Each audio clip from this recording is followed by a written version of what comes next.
ఇవాళ ఏం పరిస్థితి ఉన్నది ఒక్కసారి ఆలోచన చేయండి. కాంగ్రెస్ ప్రభుత్వం వచ్చింది, అడ్డగోలు హామీలు ఇచ్చింది.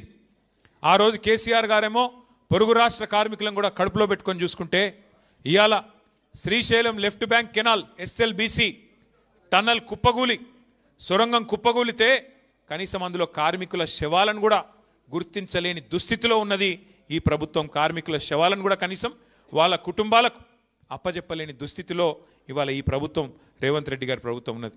అది కుప్పగూలుడు కూడా ఎట్లా కూలింది? ఈ ప్రభుత్వం యొక్క అవినీతి వల్ల, ఈ ప్రభుత్వం యొక్క అసమర్థత వల్ల, కేవలం వీళ్ళ చాతగాంతనం వల్లనే జరిగింది తప్ప ఇంకోటి కానీ కాదు. అట్లాగే సంగారెడ్డి జిల్లాలో సిగాచి అనే పరిశ్రమ, అక్కడ పెద్ద ప్రమాదం సంభవించి మరి దాదాపు 55-60 మందో కార్మికులు సజీవ దహనమైతే పట్టించుకున్న నాదుడు లేడు. ముఖ్యమంత్రి గారు ఒక పత్రికా ప్రకటన మాత్రం ఇచ్చిండు, ₹1 కోటి నష్టపరిహారం ఇస్తా అన్నాడు. కానీ ఇంతవరకు ఒక్క కార్మికుడు కూడా ₹1 కోటి రాలేదు. ఇది వాస్తవం. కానీ ఇప్పటి వరకు ఒక్క మంత్రి కానీ, ఒక్క ప్రభుత్వంలో బాధ్యుడు కానీ స్పందించిన పరిస్థితి లేదు. కేవలం మాటలతో, కంటి తుడుపు చర్యలతో ఇవాళ సిగాచి మరి వాళ్ళని కూడా పక్కన పెట్టినారు. అన్నిటికన్నా ఘోరం ఏంటంటే, వలస వచ్చి బతుకుదేరు కోసం ఇక్కడికి వచ్చిన, నగరానికి వచ్చిన కూలీలు, కార్మికుల ఇండ్ల మీదకి బుల్డోజర్లు పంపిస్తున్నాడు. ఇప్పుడే మా శ్రీనివాస్ గౌడ్ అన్న యాద్ చేస్తున్నాడు. పాపం తెలుసో తెలియకనో హైదరాబాద్కు వలస వచ్చి ఇక్కడ బతుకుదేరు కోసం వచ్చి, పొట్ట కూటి కోసం వచ్చి, ఏమన్నా జాగ దొరికితే 50 గజాలు, 60 గజాలు, 20 గజాలు అందులో ఒక చిన్న గుడిసేసుకుంటే, లేదా ఒక చిన్న రేకుల షెడ్ వేసుకుంటే, ఇలా హైడ్రా పేరుతో ఇష్టం వచ్చినట్టు వచ్చి కూలగొట్టి రోడ్డు మీదికి నెట్టి పుస్తకాలు, బాటిళ్ళు, చిన్నపిల్లగాళ్ళు చదువుకునేటోళ్ళై తీసుకొనియకుండా చేసి వాళ్ళ నడి బజార్న నూకుతున్నది ఈ ప్రభుత్వం. అందుకే నేనంట, ఈ ప్రభుత్వం, కాంగ్రెస్ ప్రభుత్వం కట్టే కొట్టే తెచ్చే అన్నట్టు చెప్పాలంటే ఏమున్నది గర్వకారణం? ఈ ప్రభుత్వం చూస్తే కూల్చివేతలు, ఎగవేతలు, పేల్చివేతలు అన్నీ ఎగ్గొట్టుడేనాయి. ఏమన్నాడు అన్నాడు రేవంత్ రెడ్డి గారు? 420 హామీలు ఇచ్చిండు. అత్తలకు 4000, కోడళ్లకు 2,500 చెప్పిండా లేదా? ఒక్క అత్తకు పడ్డాయా 4000? ఒక్క కోడలి పిల్లకు పడ్డదా 2,500? మొన్న ఈ మధ్య నేను సూర్యాపేట పోయినా. మా నాయకుడు ఒకడు సోదరుడు, మా కార్యకర్త కొత్తగా పెళ్లి చేసుకుంటా, ఒక నెల ఆలస్యంగా పోయినా. ఎందుకంటే పెళ్ళి అయింది, ఒక నెల అయినాక పోయినా. నేను అప్పుడు పెళ్ళికి పోలేను కాబట్టి ఇంటికి పోయినా. ఇంటికి పోగానే ఛాయ్ దాపిచ్చిర్రు, చల్ల మన నీళ్ళు ఇచ్చిర్రు, ఛాయ్ దాపిచ్చిర్రు. బాగున్నావా తల్లి అన్న ఆ పెద్ద మనిషిని. ఎవరు? మా నాయకుడి అమ్మగారిని. ఏం బాగున్నా కొడుక?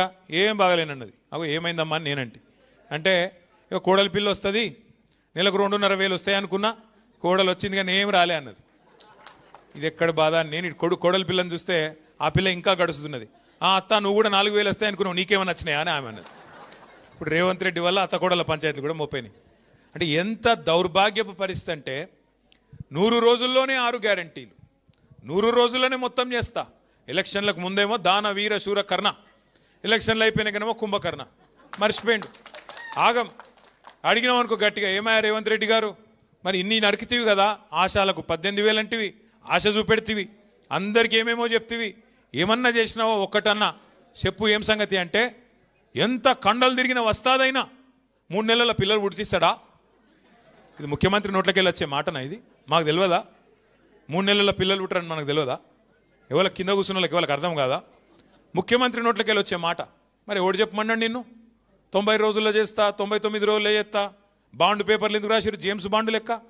మీ ఆయన చెప్పిండు కదా డిప్యూటీ సీఎం, భద్రంగా పెట్టుకోండి కార్డులు, భద్రంగా దాచిపెట్టుకోండి 90 రోజులు. మా వాళ్ళు వస్తారు, ఇప్పుడు ఎడబెట్టుకోవాలి మరి కార్డులు. ఏం చేసుకోవాలి కార్డులు?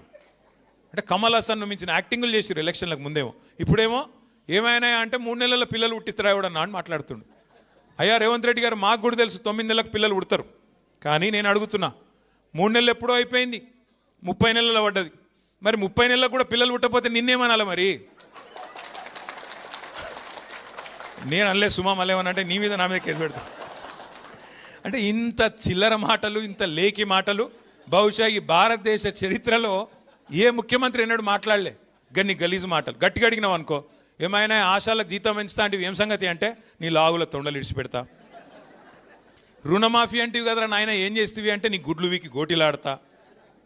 ఇంక గట్టిగా అన్నావు అనుకో, మా ఆర్టీసీ కార్మికులు అపాయింటెడ్ డే ఏమాయ్ పాపంగా శంకర్ గౌడ్ పెద్ద మనిషి చచ్చిపోయిండు, నువ్వు అబద్ధం చెప్పిన దానికి అంటే పేగులు తీసి మెడలు వేసుకుంటా.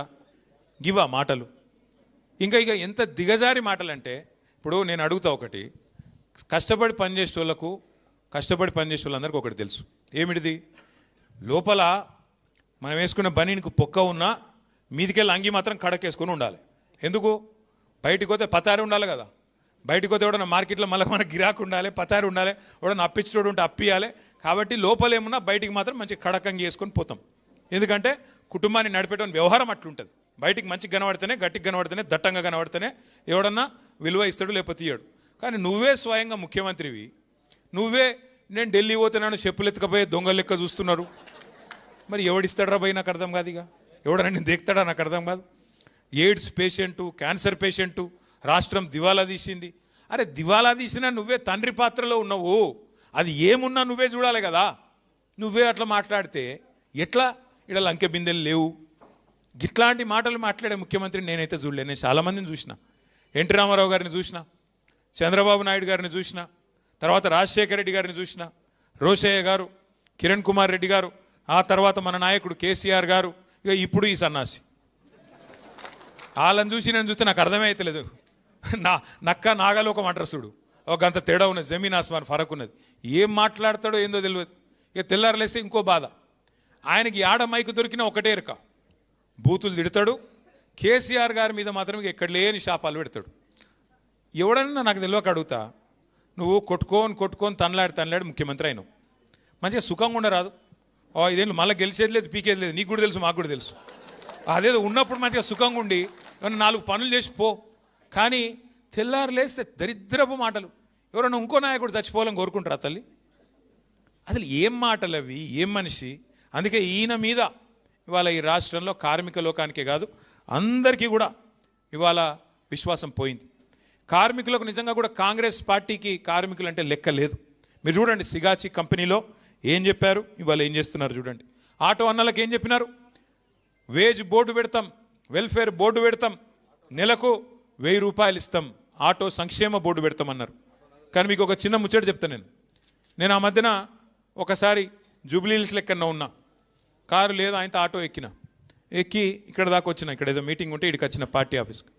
ఏం పేరు తమ్మి నీ పేరని అడిగిన. ఆయన నడిపేట ఆయన పేరు, ఆ తమ్ముడు పేరు మస్రత్ అలీ, ఆ తమ్ముడు పేరు. ఏ ఊరు తమ్మి? అచ్చా ఈయనే ఉన్నావా? కూసో. ఆయనకు నీ కథనే చెప్తున్నా, కూసో. ఇగో ఈ తమ్ముడే. అయితే ఏ ఊరు తమ్మి, ఏం సంగతి అంటే, అన్న నాది సంగారెడ్డి జిల్లా, నేను ఇక్కడనే వచ్చి సెటిల్ అయినా అన్నాడు. సరే సంతోషం. మరి ఏం సంగతి, ఎట్లా నడుస్తుంది దాంట్లో? ఏమున్నదన్నా? ఏం లేదు, అంత ఆగమైపోయింది. ఇదివరకు నేను రోజుకు 2000 సంపాదించుకొని ఇప్పుడు కనీసం 500-600 లేదు, ఆటో కిరాయి వెళ్తలేదు, ఏం లేదు. అచ్చా అట్లనా అంటే ఇక హైలైట్ ముచ్చట చెప్తా. ఇక తమ్ముడు ఏం చెప్పిండంటే, ఇదే తమ్ముని ఆటో ఈయనదే రాహుల్ గాంధీ గారు ఎక్కిండు ఎలక్షన్ ముందు. ఏది, ఈయనకు 2 ఆటోలు ఉండే ఎలక్షన్ల ముందు, కాంగ్రెస్ గవర్నమెంట్ రాకముందు. ఇప్పుడు ఏం దొరికేనా, 2 ఆటోలు అమ్ముకున్నాడు, ఇప్పుడు కిరాయి ఆటో నడుపుకుంటున్నాడు. కొన్ని లెగ్గులు అట్లుంటాయి. నీ లెగ్గు నీ ఆటోలో పెట్టిండు, ఆటో కూడా నాశనం అయింది. ఇక అట్లా ఈ కాంగ్రెస్ లెగ్గు పెట్టింది, రాష్ట్రమే నాశనం చేసి ఆఖరికి మా మస్రత్ అలీ ఆటోలు కూడా ఆగం చేశారు. ఈ పరిస్థితి ఇవాళ ఆటో వర్కర్లు, ఆటో తమ్ముళ్ళు 6.5-7 లక్షల మంది ఉంటారు రాష్ట్రంలో, వాళ్ళందరూ బతుకుని ఆగం చేశారు. ఇంకోటి మీదికెళ్ళేంది, మనం ఫ్రీ బస్సునే అద్దంటలేము. నువ్వు పెట్టు, ఫ్రీ బస్సు పెట్టు, ఇంకా ఎక్కువ పెట్టు బస్సులు, నేను అద్దంటలేను. కానీ వీళ్ళ పొట్టగొట్టుడు ఏంది నాకు అర్థం కాదు. వాళ్ళకి ఏం మాటలు ఇచ్చినావో నిలబెట్టు. నెలకు 1000 అంటివి, ఇంకేదో చెప్తా అంటివి, ఇంకేదో చెప్తివి. ఆఖరికి వాళ్ళు ఉన్న ప్రమాద బీమా కూడా తీసేస్తావు కదా. కేసీఆర్ గవర్నమెంట్లో ఆటో డ్రైవర్లకు, అసంఘటిత రంగంలో ఉండే డ్రైవర్లు దగ్గర 18 లక్షల మందికి ఎవరన్నా చచ్చిపోతే వాళ్ళ కుటుంబం రోడ్డు మీద పడద్దని 5 లక్షల బీమా పెట్టిండు కేసీఆర్ సార్. ఇలా దాన్ని కూడా తీసి పారేసిండు. గదేమన్నది నిన్ను అంటే, ఇక కేసీఆర్ ఏం పెట్టినా తీసేయాలి, గంతే. ఏం కట్టినా గూలగొట్టాలి, ఏం పెట్టినా తీసేయాలి.